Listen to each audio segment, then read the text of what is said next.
Hello! In this video I'm going to be sharing how I make my kiwi and lime soap.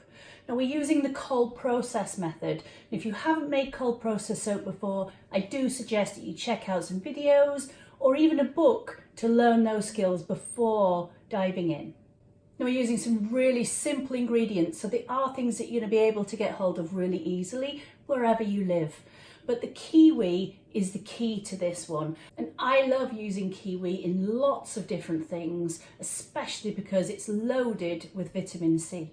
Now, if you stick around later in the video, I'll share with you a very simple recipe for a kiwi face mask. But for now, let's get started making our kiwi and lime soap. So for our kiwi and lime soap, we bought 4 kiwis thinking that the family would be nice and healthy. And you know what? No one has touched them. No matter how much I've badgered them, they've just sat there in the fruit bowl. So it's time that we made soap out of them. And I'm sure you have things in your pantry or your home that no one touches either. So this is a perfect example. So just take your regular kiwis, peel them, and then just chop them loosely, just a little bit, and I'm going to puree this down. So I'm just going to literally use the stick blender and really blitz this down.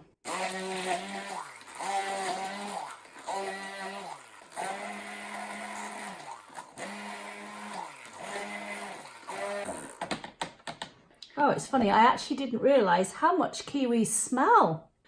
Now, I have taken this to a very fine puree. I don't want big lumps in there, so it is much better if you can do this with really ripe kiwi fruits. And I want all of those seeds in there because I want that as part of the look of the soap itself. But I don't think that the colour of this is going to be enough on its own. I think it's going to be really pale. So we are going to be adding some colour to our soap. And if you don't want to, that's absolutely fine. So I'm going to weigh some of this off and add it into my warmed oils. I'm just using a very simple 4 oil soap recipe, and if you already have your favourite recipe, that's absolutely fine. You can use the one that you prefer. So I have my kiwi fruit pureed, and this is going to form part of my water amount that I would normally put into my lye. But today I also wanted to use a different mould, and I've been really trying to cut down and be good and not buying too many moulds and too many things that you often don't need in your business. But you know, it was so pretty I couldn't resist. So look at this. It doesn't look so much from there, just like a curved bar, but actually the top is curved in as well. And that's going to make a very kind of more circular dome, not a total sphere, but just really beautifully shaped. And I can't wait to see this one. Have you been buying lots of things that you don't necessarily need as well? Sometimes it's therapeutic, but sometimes it can get out of control.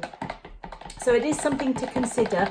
You only need a couple of good moulds and it will see you through pretty much anything.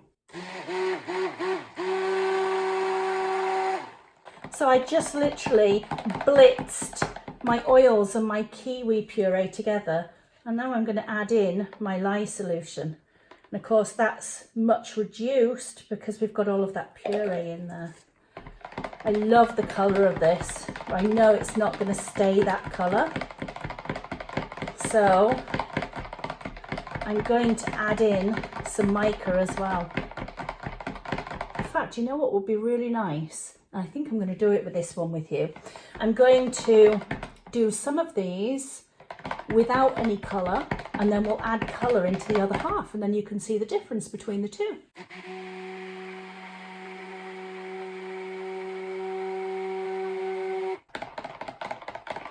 So look at the change already in the colour.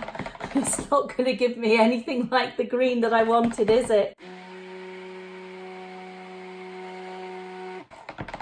But I do think it's good that you actually see how much some of the ingredients that you use can really change the colour.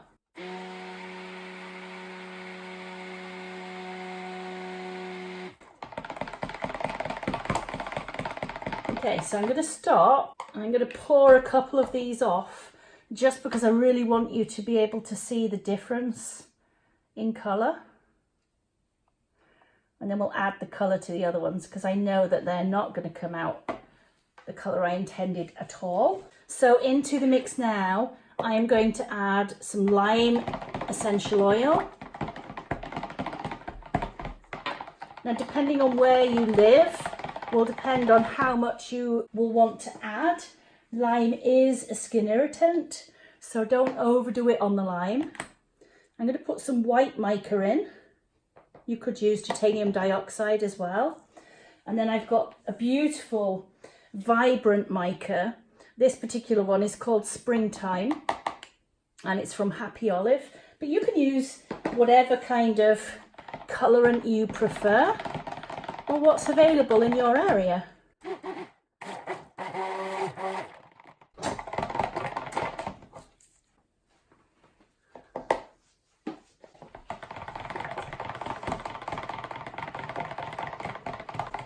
And we'll have to see how this colour actually comes out. I think if I'd have used some titanium dioxide, it would have lightened that colour up for me. The colours change so much when you're soap making. It's always good to test the colours in this way and see how they turn out.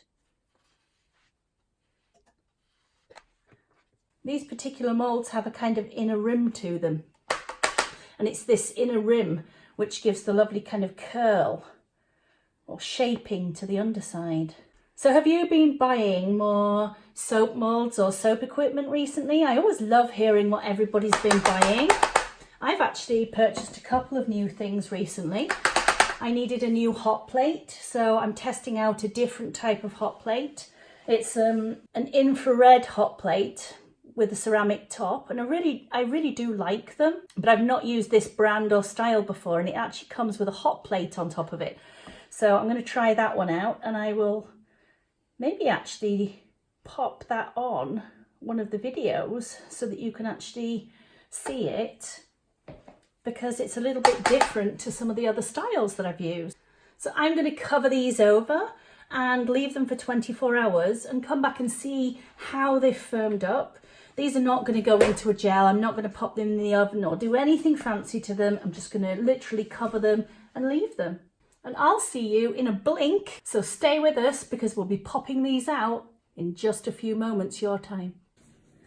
Well, the soaps have been setting now for 2 days, and I can't wait to turn these out and have a look at how they actually are. These two were the ones that we added no colour to. So let's do those first. These were just the kiwi puree and the kiwi seeds themselves. None of the green has stayed, which is exactly what I thought it would be like. Quite a creamy white colour, but none of the green has remained in those. This green was from the mica colour. I believe it was the Springtime that we used. And this is giving us a really nice colour. I love the shape of this mould, I have to say. I absolutely love it. The smell from this is absolutely gorgeous. I don't know, there's just something so fresh and clean about the smell of lime. Well, this mould has held up really well. We've got a couple of little bits where it just needs cleaning up around the edges, and maybe I could have filled it a little bit more when I actually poured the soap in, but the smell is beautiful and I'm very, very happy with those. I think I'm going to take this one, just do a quick lather test to show you what the soap turned out like. This is the lather from the soap. I'm quite happy with that. I've got plenty of bubbles. It's what I would call more of an average lather. It's not the bubbliest. It's certainly not lacking in any way. So yeah, really, really nice. And I think for me, the colour really does match the kiwi fruit so, so well. So I hope that you enjoy watching this one. And if you're a lover of kiwis and lime, I'd definitely give this a try. So I'd love to hear what you think. Do you think that the colour matches really nicely? And do you love kiwi and lime? Let me know in the comments. And thanks so much for joining me today. I can't wait to see you in another video really soon. Bye bye for now.